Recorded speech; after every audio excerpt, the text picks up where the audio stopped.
ఊరంతో దిక్కైతే ఉలిపి కట్టేది ఇంకో దిక్కట అన్నట్టే ఉన్నది కదా తెలంగాణ పువ్వు పాటోల కథ.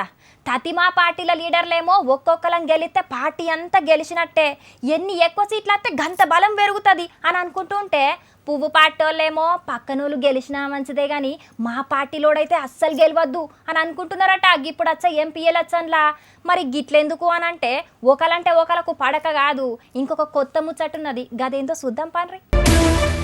దక్షిణ భారతంలో కర్ణాటకల తప్పితే తతిమా రాష్ట్రాల్లో పువ్వు పార్టీ జెండా ఎగరనే ఎగరతలేదు. ఈ తాప ఎట్లన్నా గెలవాలే అని అనుకున్న ప్రతిసారి ఎదురు దెబ్బనే దాకుతున్నది పువ్వు పార్టీకి. ఇక ఎమ్మెల్యే ఎలక్షన్లల్లా ఏదో అయింది గాని ఇప్పుడు ఎంపీ ఎలక్షన్లనన్నా ఏదోటి వేసి ఎక్కువ సీట్లు గెలవాలని అనుకుంటే ఇప్పుడు గది కూడా అయ్యే పని కానట్టే ఉన్నది తెలంగాణలో. ఇప్పటికే తెలంగాణ పువ్వు పార్టీ అంటే గ్రూపు పంచాయతీలకు కేర్ ఆఫ్ అడ్రస్ అయినట్టు మారింది. ఇక ఇప్పుడు గది ఇంకా పెరిగి ఒకల ఓటమికి ఒకలు పోటీవాడి మరి ప్లానింగ్ లేసే కాడికే వచ్చిందట.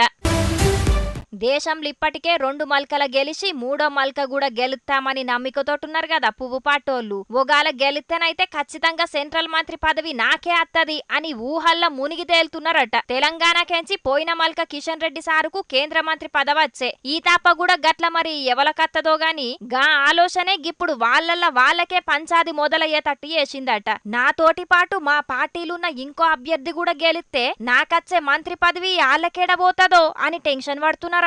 ఎవలెవలైతే పోటీ అని అనుకుంటున్నారో వాళ్ళని ఎట్లన్నా ఓడగొట్టాలే అని ప్లానింగ్ లేస్తున్నారట. నీ అవ్వ ఇదెక్కడి చిత్రమయ్యా, సొంత పాటోలే ఓడగొడదామనుకునేంది. అయినా పిల్ల ఉట్టక మున్పే కుల్లగుట్టినట్టే ఇంకా ఎలక్షన్లే గాలే గప్పుడే అధికారం పదవుల కాడికి పోయినరు గీ తెలంగాణ పువ్వు పార్టీ లీడర్లు. అయినా ఒక్కల మంత్రి పదవి కోసం పోటీ అనుకున్నోళ్లను ఓడగొట్టాలని పార్టీల అందరు అనుకొని ఒకరినొకరు ఓడగొట్టుకొని కొసకు దేశంలో అధికారంలోకి రాకుంటైతరా ఏంది అని గాయగాయ అవుతున్నారట గిల పంచాదెరకైన పువ్వు పార్టీ పెద్ద లీడర్లు. మరంతే కదా, పోరగాళ్ళు దాన్నుకొని అయ్యవ్వలను బద్నం చేసినట్టు అవుతుంది కొసకు.